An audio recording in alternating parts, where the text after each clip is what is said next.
안녕하십니까, 김호기 주식투자입니다. 오늘은 국일 제재에 대해서 분석해 보겠습니다. 계속 방송을 하고 있지만은 주식에 대해서 부정적인 이미지와 긍정적인 이미지가 있는데, 그 중에서 지금 현재는 부정적인 이미지가 상당히 강하고 지금 나타나고 있습니다.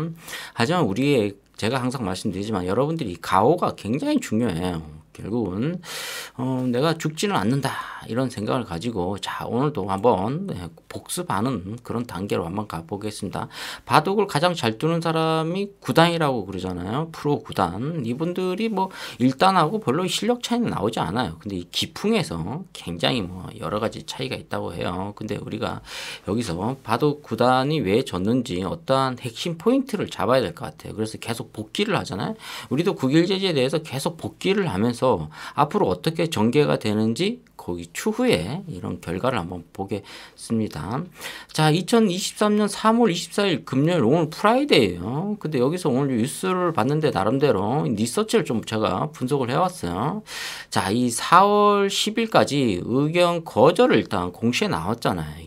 이거 의견 거절이라는 것은 법원에서 국일 제지 너희들에 대해서 해계법인 이런 걸 좀 믿을 수가 없다, 믿음이 안 간다, 그래서 거절을 해버린 거예요. 근데 이제 나름대로 감사 보고서를 뭐 제출하고 처음으로 노력을 했지만은 법원에서는 이유를 들어주지 않았죠.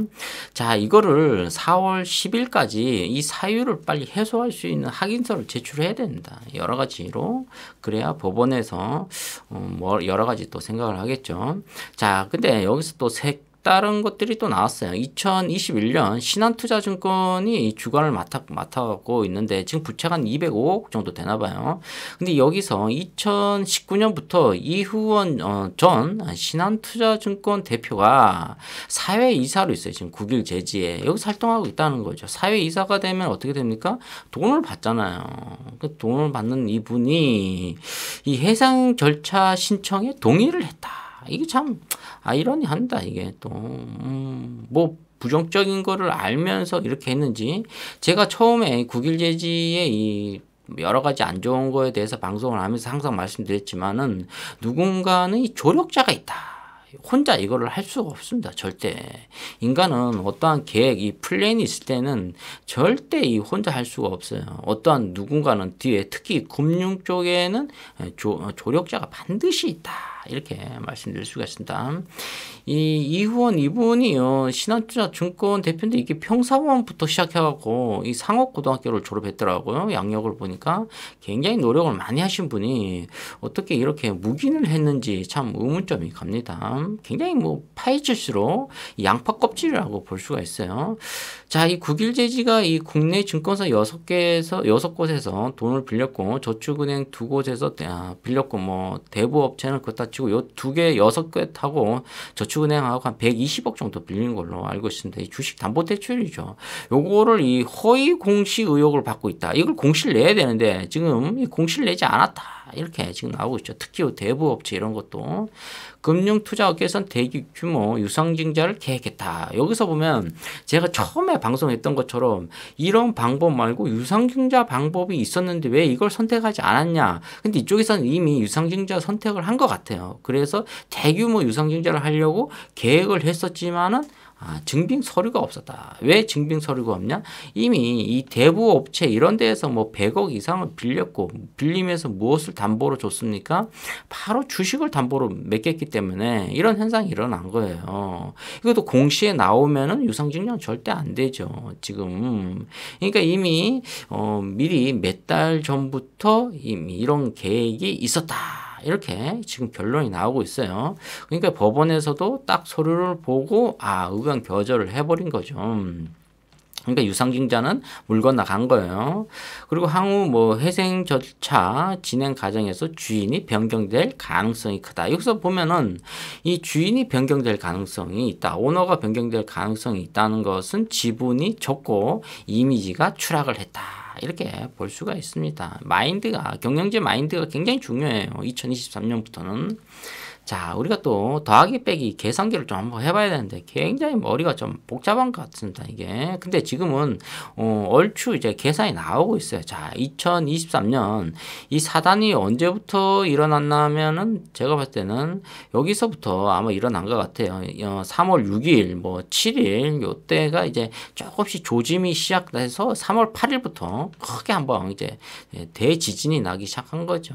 자, 우리는 그냥 자다가 어떻게 됐죠? 그냥 죽게 생긴 겁니다. 자, 이 대부업이 지금 600만 주 정도를 매도해 버렸어요. 지금 이 주식이 지금 날라갔죠. 근데 여기서 또 의문점이 대부업이 600만 주를 주식을 던졌는데 이게 누가 받아줬냐는 거죠. 6, 7, 8일 동안 여기서 6, 7, 8일 동안 대부업이 지금 던졌는데 그 나름대로 금액을 상당히 괜찮게 던진 것 같아요. 1,300원대 던졌어요. 자, 그리고 이 DK1이 8일 9일 날 던졌어요. 8일 9일이면 이 거래량이 최고 많을 때예요. 이 그때 금액이 한 1,300원대인데 980만 주를 던졌어요. 시세 차익 이 DK1 김 대표가 지금 갖고 있는 게 이 주식 팔은 한 100억 정도 하고 시세 차익이 한 30억 이상 넘어요. 150억 정도 가지고 있을지도 모릅니다. 자, 근데 지금 계속 이 우리가 의문점이 가는 거 뭐냐면 이 DK1이 이 계약 자체가 이 허위야. 예, 허위. 글씨가 잘못 썼네. 예, 이 허위인 것이다. 이 계약 자체가 뭔가 모르는 이 플랜, 계획이다. 이렇게 볼 수가 있습니다. 즉, 그 결과는 뭐냐. 현금화할 기회를 마련했다. 이렇게 어떤 계획을 짜고 주식을 뭐 양도하고 어쩌고 저쩌고 해서 이런 계획을 하고 있다. 그러면은 제가 봤을 땐 이 DK1이 지금 갖고 있는 게 한 130억 이상 현금을 보유하고 있다. 이렇게 볼 수 있습니다. 대부분 뭐 자기 돈 빌려주고 자기 돈 가져갔으니까 의미가 없는 건데 이 DK1이 상당한 이 법리화로 따졌을 때 어떻게 할 가능성도 있다. 법이 위반되면 바로 이 수사권 정황에 들어가면은 수사 대상입니다. 자, 이 결과적으로 현금화 하려고 하는 이 플랜 계획이다. 이렇게 볼 수가 있습니다. 계속 우리가 복귀를 해야 돼요. 복수를 해. 기가 따갑도록 복수를 해야 된다. 근데 이 국일제지 최 대표가 3월 6일부터 13일까지 이 거래 정지될 때까지 거래량이 엄청 터졌는데 이 주식수를 엄청나게 많이 던졌어요. 이게 뭐 1,700만 주 정도 던진 것 같아요. 제가 봤을 때는 한 260억 정도를 챙겼단 말이에요. 자, 우리가 여기서 일단 스톱하고 자, 그러면 최 대표가 지금 DK1한테 98억 정도를 받았어요. 그 다음에 또 자기가 주식 던진 게 있어요. 260억. 그럼 여기 합계가 350억 정도를 지금 국일제지 최 대표가 갖고 있단 말이에요. 근데 부채가 한 205억 정도 된대요. 지금 여기서 지금 205억 정도 되고 시너지 IB 투자가 지금 한 95억 정도를 지금 물린 거예요. 상당히 이분이 굉장히 무서운 분들이거든요. 여러분들 이 사채업자 저리 가라 할 사람들이에요. 이 사람들 굉장히 엘리트와 지금 1조 5천억 정도를 가지고 시장 MLA에 시장하는 이 컴퍼니 헌터예요. 기업 사냥꾼이에요. MLA 전문꾼들이에요. 자, 이분이 지금 95억 한 100억 정도 이자 계산하면 100억 정도 되겠죠. 100억을 여기서 그냥 안 넘어가겠습니다. 자, 그러면 이 부채가 대충 얼추 생각해도 200억과 이 시너지 IBM 뭐 100억, 300억에 뭐 한 500억 정도 되는 것 같아요. 근데 지금 급한 불은 한 200억 정도거든요. 200억 정도에 어떻게 하고 그래도 50억 정도가 남단 말이에요. 지금 최 대표가. 그래도 뭐 나머지 한 150억 정도의 빚이 있으니까 부채가 있으니까 이걸 어떻게 지금 용인 쪽에 토지 거래 제한 구역이 3년 동안 남사읍하고 이동면 이쪽이 전부 다 토지 제한으로 묶였어요. 3년 동안 토지 거래를 할 수가 없어요. 근데 그것도 뭐 법적으로 여러 가지 빠져나갈 수 있는 구멍들이 충분합니다. 근데 1,300억 정도의 자산이 있단 말이에요. 지금. 근데 도대체 왜 이렇게 돈 500억에 멘탈이 나갔는지 참 멘탈 관리가 안 되는 것 같습니다. 지금. 자, 그래서 지금 최 대표가 현재 주식수를 갖고 있는 게 700만 주예요. 5.69%를 가지고 있다. 근데 금액으로 따졌을 때 한 1,000원으로만 계산해도 70억 정도밖에 안 된다는 거죠. 지금. 근데 시너지 IB 투자 이 MLA 전문꾼이 지금 한 100억 정도 물려 있단 말이에요. 이 사람이 최대 주주가 될 가능 가능성이 있다. 그러면은 이 시너지 IB 투자가 가만히 있겠습니까? 절대 안 그렇죠. 자, 근데 이 소액주주가 45,789명 있어요. 67.87%를 갖고 있어요. 아, 이 영업이익이 뭐 350억 정도 적자나고 뭐 60억, 뭐 110억 이렇게 막 적자가 났잖아요, 지금. 그러니까 이쪽에 부채가 국일 그래핀이 지금 아산 쪽에 지금 공장 예정지가 있잖아요. 그럼 부동산 자산이 있단 말이에요. 그 다음에 또 경기도 용인시 그쪽에 지금 뭐 350조를 투자한다 그러잖아요. 그러면은 거기에 부동산 가치가 지금 두세 배로 올라갔단 말이에요.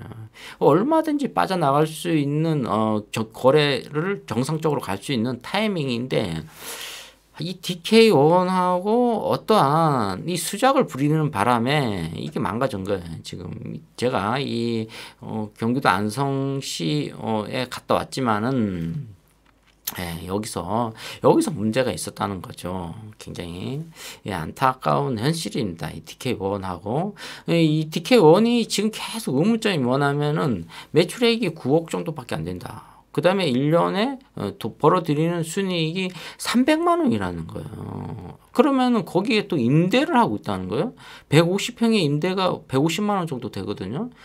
그러면은 거기 평지 이런 거 다 따졌을 때는 300만 원밖에 못 버는 이 회사가 어떻게 350억을 주고 부일제지를 인수하겠다는 거예요. 그리고 이 사안은 누구로 정해놓고 이런 아무 이 백지화되어 있는 이 회사가 국일제지를 인수하겠다고요? 처음부터 이 현금화를 하려고 하는 계획이다. 그 현금화는 얼마다? 이거 뭐 어쩌면 이렇게 보면 98억 정도밖에 안 된다는 거죠. 지금 98억 DK1한테 받은 게 거의 100억 작업하기 위해서 이런 꼼수를 썼다는 거예요. 이 꼼수를 썼다는 것은 어떻게 됩니까? 결국은 공시를 내지 않았다는 거예요. 그건 자본시장법 위반으로 들어가는 게 정황이 벌써 포착됐잖아요. 수사 대상이에요. 조사받으면 상당히 다 털립니다. 여러 가지로 지금 엊그저께에서도 뉴스에서 한번 나오기 시작했어요. 그럼 이제 계속 나온다고요. 자, 근데 여기서 보면은 이 신한투자증권이 지금 주관을 맡고 있는데 이 이휴원이라는 분이 있는데 이분이 제가 보기에는 전에 한번 컨버즈라는 이 회사가 있었어요. 이 컨버즈라는 회사에서 무엇을 했냐면 대표 이사를 맡았는지 뭐 이사직을 맡았다가 이 거래 정지당했거든요. 이 최우식 대표도 여기서 뭔가 컨버즈에서 대표를 맡았나 봐요. 자, 근데 이게 거래가 정지된 게 뭐 3월 달, 그 다음에 거래가 재개된 게 한 12월 달 정도 됐어요. 그럼 한 9개월 동안 거래가 정지됐는데 거래가 풀리고 나서 다시 이렇게 폭락이 됐죠. 근데 이게 시작이 얼추 한 2만 원 정도 됐거든요. 2만 원에서 5천 원까지 간 거예요. 우리가 운이 좋으면 거래가 됐을 때는 1,000원, 800원이 거래가 됐다. 그럼 최소한 2,500원까지는 가겠죠. 그리고 반대로 이게 만약에 국일제지가 거래가 다시 1,000원에 시작을 됐다. 그러면 이제 뭐 3,000원 정도 되면은 이 300원 정도 되는 가능성이 있다. 이렇게 볼 수가 있는 거예요. 그러니까 우리가 굉장히 고통스럽죠. 근데 다시 또 이렇게 거래가 정지당했어요. 지금 자 1년, 2년, 3년째 거래가 정지당했다. 근데 이 거래가 재개돼도 굉장히 머리가 복잡합니다. 지금 왜냐면 게다가 마이너스 90%예요.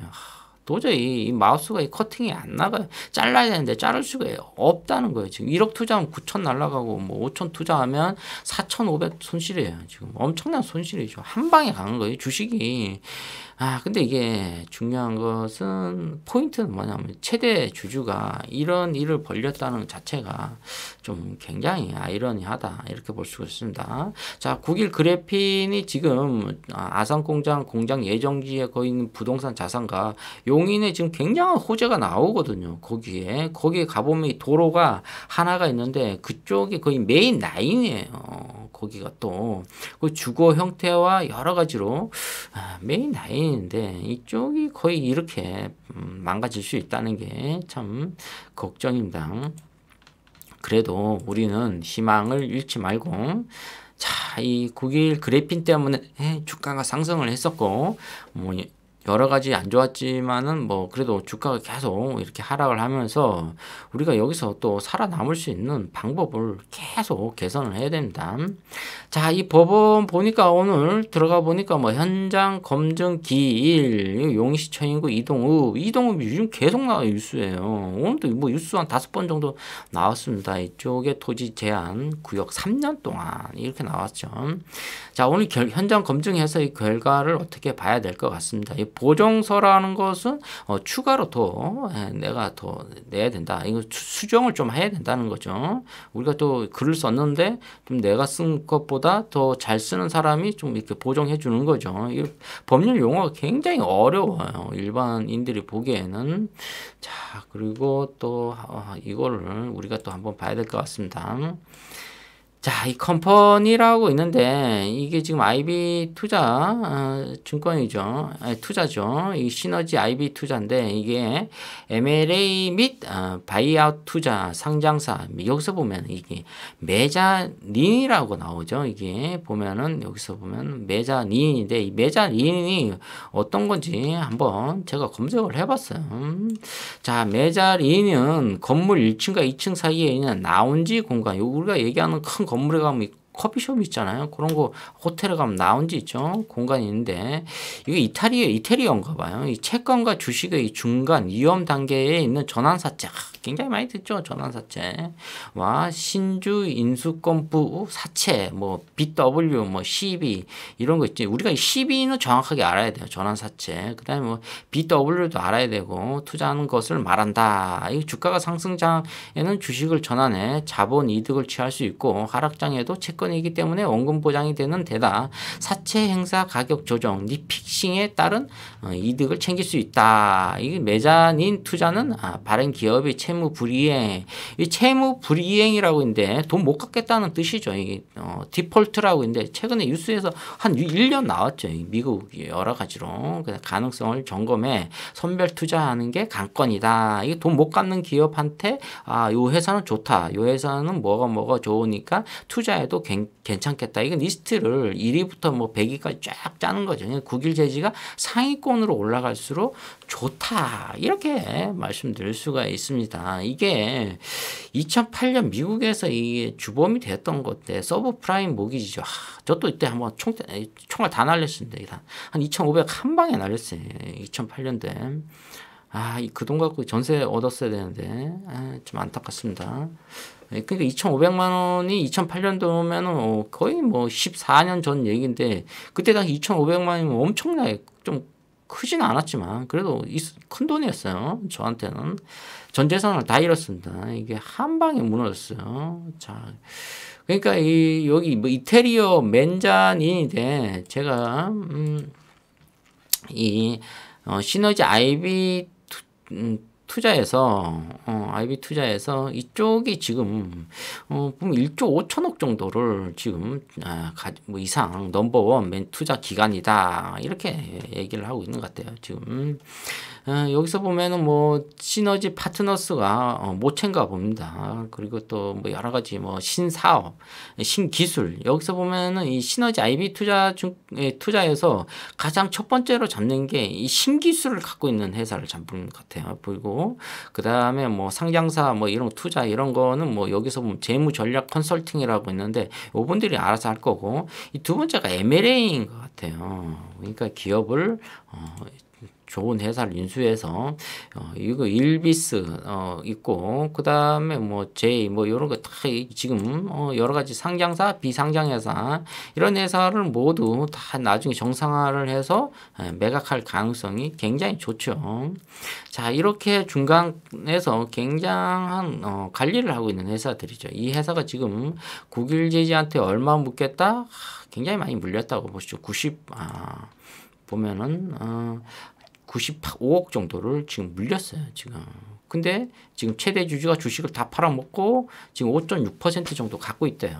뭐 물론 2,400만 주를 여기서 다 팔아버리면은 최우식 대표가 가진 게 없단 말이에요. 그 제가 제 나름대로 계산을 한번 해봤는데 1,700만 주만 계산한 것 같아요. 한 1,100원대에 매도한 거고 DK원이 한 1,300원, 대부업이 한 1,300원 이렇게 매도한 것 같아요. 모두 그나마 이 시너지 IB 투자한테 100억 정도가 걸려 있다는 게 우리한테 진짜 기생예상한 거예요. 천만 다행입니다. 우리한테 진짜 불행 중 정말 다행이에요. 우리가 뭐 팔 잘린다고 절대 죽지 않습니다. 다리 잘린다고 죽지는 않아요. 막 아파서 의사가 톱으로 다리 자르고 그러잖아요. 그래도 죽습니까? 안 죽어요. 근데 특정한 이 암이나 어떠한 뭐 중요한 부분이 타격을 입었을 때는 사망입니다. 근데 이 특히 이 시너지 IB 투자 때문에 우리가 살아날 수 있다. 이렇게 볼 수가 있습니다. 자, 거래가 재개돼도 걱정입니다. 2,000원이 돼도 여러분들이 계좌 마이너스 뭐 한 50% 이상 되는데 이 48,000명이 다 던질까요? 굉장히 뭐 던지기 힘들죠. 그러니까 여러분들이 좀 냉정하게 판단하시기 바랍니다. 지금 굉장히 뭐 우리가 화도 나 있고 이러는데 최소한 한 1년, 2년은 그냥 거래 정지된다고 볼 수밖에 없어요. 지금. 그리고 최우식 대표가 지금 29일 날 주주총회 하죠. 다음 주에. 주주총회를 해서 자기가 또 선임이 되면 대표직이 3년을 또 할 수가 있단 말이에요. 근데 이런 다른 회사 쪽에서 굉장히 지금 여러 가지로 지금 이런 법원에서 계속 소송을 내고 있잖아요. 그렇게 되면은 최우식 대표가 지금 주주총회에서 다시 대표직을 맞냐 안 맞냐는 것도 중요한 이미지라고 볼 수가 있습니다.